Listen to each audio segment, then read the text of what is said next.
ನುಗ್ಗಿ ಸಾಲು ಸಾಲಾಗಿ ಬೆಳೆ ತಿನ್ನುತ್ತಿರುವ ಜಿಂಕೆಗಳ ಕಾಟದಿಂದ ಬೇಸತ್ತಿರುವ ರೈತರು. ಈ ಜಿಂಕೆಗಳು ಹೊಲಕ್ಕೆ ಬರದಂತೆ ತಡೆಯಲು ಹೊಲದ ಸುತ್ತಲೂ ಕಟ್ಟಿಗೆ ಕಂಬವನ್ನ ಹಾಕಿ ಕಂಬಕ್ಕೆ ಪ್ಲಾಸ್ಟಿಕ್ ದಾರದಿಂದ ಬಲೆ ಹಾಕಿ ಹರಸಾಹಸ ಪಟ್ಟ ರೈತರು. ಕೊಪ್ಪಳ ಜಿಲ್ಲೆಯ ಕುಕ್ಕನೂರು ತಾಲೂಕಿನ ಎರೆಹಂಚಿನಾಳ ಬಳಿ ಕೃಷ್ಣಮೃಗ, ಜಿಂಕಾರ್, ಲಾಂಗ್ ಚಾಪರ್ 3 ಜಾತಿಯ ಜಿಂಕೆಗಳ ಕಾಟಕ್ಕೆ ರೈತರ ಬೆಳೆ ನಾಶ. ಬೆಳೆ ಉಳಿಸಿಕೊಳ್ಳಲು ಹಗಲಿರುಳು ರಾತ್ರಿ ಎನ್ನದೆ ರೈತರು ಹೊಲದಲ್ಲಿ ಗುಡಿಸಲು ಹಾಕಿಕೊಂಡು ಕಣ್ಣಿಗೆ ನಿದ್ದೆ ಇಲ್ಲದೆ ನಿದ್ದೆ ಕೆಟ್ಟು ಜಿಂಕೆಗಳನ್ನ ಕಾಯಲು ಹೊಲದಲ್ಲಿಯೇ ಕಾಲ ಕಳೆಯುತ್ತಾರೆ. ಜಿಂಕೆ ಕಾಯುವ ಕಾವಲುಗಾರರು. ಈ ಜಿಂಕೆ ಕಾಡು ಪ್ರಾಣಿಗಳಿಂದ ಬೆಳೆಗಳನ್ನ ರಕ್ಷಿಸುವಂತೆ ರೈತರು 2009 ರಿಂದ ಇಲ್ಲಿಯವರೆಗೂ ಅರಣ್ಯ ಇಲಾಖೆ ಸೇರಿದಂತೆ ರಾಜ್ಯದ ಮುಖ್ಯಮಂತ್ರಿಗಳು ಸೇರಿದಂತೆ ಸ್ಥಳೀಯ ಜನಪ್ರತಿನಿಧಿಗಳು, ಸಚಿವರು, ಸಂಸದರಿಗೆ ಎಲ್ಲರಿಗೂ ಮನವಿ ಸಲ್ಲಿಸುತ್ತಾ ಬಂದರೂ ಕೂಡ ಉತ್ತರ ಕರ್ನಾಟಕದ 8 ಜಿಲ್ಲೆಯ ಜನಪ್ರತಿನಿಧಿಗಳು, ಸಚಿವರು, ಸಂಸದರು ಯಾವುದಾದರೂ ಒಂದು ಜಿಲ್ಲೆಯಲ್ಲಿ ಜಿಂಕೆ ವನ ನಿರ್ಮಾಣ ಮಾಡಲು ಮುಂದಾಗಲಿಲ್ಲ.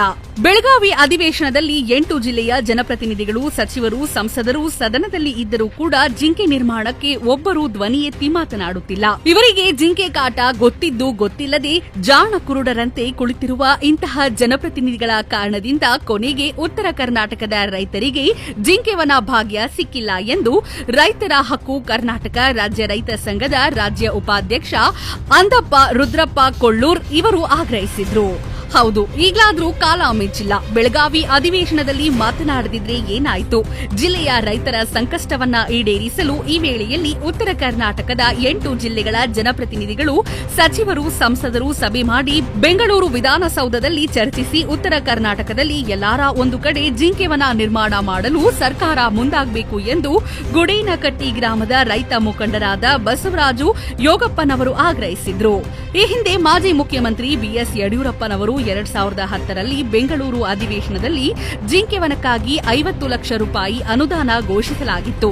ಆದರೆ 50 ಲಕ್ಷ ರೂಪಾಯಿ ಅನುದಾನ ಏನಾಯಿತು ಎಂದು ರೈತರ ಪ್ರಶ್ನೆಯಾಗಿದೆ. ಈ ವೇಳೆಯಲ್ಲಿ ಉತ್ತರ ಕರ್ನಾಟಕ ಭಾಗದಲ್ಲಿ ಜಿಂಕೆ ಕಾಟಕ್ಕೆ ಒಳಗಾದ ಕೊಪ್ಪಳ, ರಾಯಚೂರು, ಗದಗ್, ಹಾವೇರಿ, ಧಾರವಾಡ, ಬಾಗಲಕೋಟೆ, ಬಿಜಾಪುರ, ಯಾದಗಿರಿ 8 ಜಿಲ್ಲೆಗಳ ರೈತರು ಸರ್ಕಾರಕ್ಕೆ ಮನವಿ ಸಲ್ಲಿಸಿದ್ರೂ ಕೂಡ ಯಾವ ಜಿಲ್ಲೆಯಲ್ಲಿಯೂ ಜಿಂಕೆ ವನ ಭಾಗ್ಯ ಸಿಕ್ಕಿಲ್ಲ ಎಂದ್ರೆ ಇಂತಹ ಜನಪ್ರತಿನಿಧಿಗಳ ನಿರ್ಲಕ್ಷ್ಯದಿಂದ 8 ಜಿಲ್ಲೆಯ ರೈತರಿಂದ ಮತ ಹಾಕಿ ಆರಿಸಿ ತಂದಿರುವಂತಹ ರೈತರನ್ನೇ ಕಡೆಗಣಿಸಿರುವ ಇಂತಹ ಜನಪ್ರತಿನಿಧಿಗಳು, ಸಚಿವರು, ಸಂಸದರು 8 ಜಿಲ್ಲೆಯಲ್ಲಿ ಇದ್ದರೂ ಕೂಡ ಸತ್ತಂತೆ ಎಂದು ಸ್ಥಳೀಯ ರೈತರು ಆಗ್ರಹಿಸಿದ್ರು. ಈ ಸರ್ಕಾರ ಬಂದಾಗ್ನಿಂದಲೂ ಯಾವ ಜಿಲ್ಲೆಯಲ್ಲಿಯೂ ಜಿಂಕೆ ವನ ನಿರ್ಮಾಣ ಮಾಡಲಿಲ್ಲ.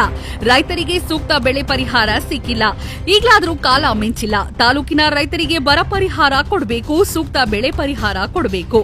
ಇಲ್ಲವಾದ್ರೆ ಜಿಲ್ಲೆಯಲ್ಲಿ ಒಂದು ಜಿಂಕೆ ವನ ನಿರ್ಮಾಣ ಮಾಡಬೇಕು.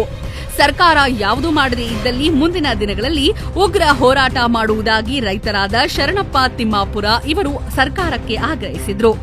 ಕಡ್ಲಿ ಬೆಳೆಗೆ ವಿಪರೀತ ಜಿಂಕಿ ಹಾವಳಿ ಜಾಸ್ತಿ ಆಗೈತ್ರಿ.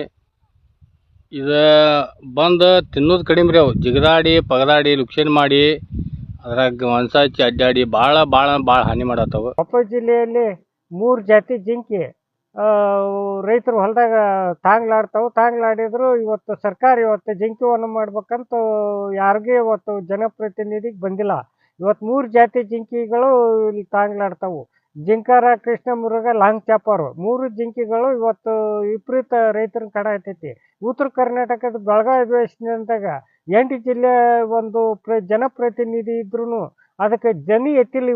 ಇವರು ಇಷ್ಟು 8 ಜಿಲ್ಲೆಯ ಜನಪ್ರತಿನಿಧಿಗಳು ಏನು ಮಾಡ್ತಾರೆ? ಒಬ್ಬರ ರೈತರ ಬಗ್ಗೆ, ಉತ್ತರ ಕರ್ನಾಟಕದ ಬಗ್ಗೆ ಒಬ್ಬರು ದನಿ ಎತ್ತಿಲ್ಲ. ಉತ್ತರ ಕರ್ನಾಟಕದ ಏನೋ ಒಂದು ಸಮಸ್ಯೆ ಬಗೆಹರಿಸಲಿಲ್ಲ. ಇವತ್ತು ಈಗಲಾದರೂ ಕಾಲ ಮಿಂಚಿಲ್ಲ. 8 ಜಿಲ್ಲೆಗಳ ಜನಪ್ರತಿನಿಧಿಗಳು ಸೇರಿ ಬೆಂಗಳೂರು ಇದ್ರೊಳಗೆ ಒಂದು ಇದ್ರೊಳಗೆ ಚರ್ಚೆ ಮಾಡಿ ಒಂದು ಸಭೆ ಮಾಡಿ ಜಿಂಕಿ ವನ ನಿರ್ಮಾಣ ಮಾಡೋಂಥ ವ್ಯವಸ್ಥೆ ಆಗಬೇಕು. ಇವತ್ತು ಈ ಯಡಿಯೂರಪ್ಪನವರು 2010 ಇದೇ ಒಂದು ಹೋರಾಟ ಮಾಡೋ ಸಲುವಾಗಿ 2010ರಾಗನ ಇವತ್ತು 50 ಲಕ್ಷ ಈ ಜಿಂಕಿ ಇದಕ್ಕೆ ಸಲುವಾಗಿ ಆ ಒಂದು ಅನುದಾನ ತೆಗೆದಿದ್ರು. ಅದನ್ನು ತೆಗೆದ್ರೂ ಆ ಅನುದಾನ ಏನಾಯ್ತು ಅನ್ನೋದು ಇವತ್ತಿಗೆ ಗೊತ್ತಾಗಿಲ್ಲ. ಶೀಘ್ರದಲ್ಲಿ ಇವತ್ತು ಜಿಂಕಿ ವನನ ನಮ್ಮ ಒಟ್ಟು ಉತ್ತರ ಕರ್ನಾಟಕ ಯಾವುದು ಜಿಲ್ಲೆಯಲ್ಲಿ ಆಗಲಿ ಆ ಜಿಂಕಿ ವನ ಮಾಡ್ಬೇಕಂದು ರೈತ ಸಂಘದ ರಾಜ್ಯ ಉಪಾಧ್ಯಕ್ಷ ಅಂದಪ್ಪ ಕೊಳ್ಳೂರ್.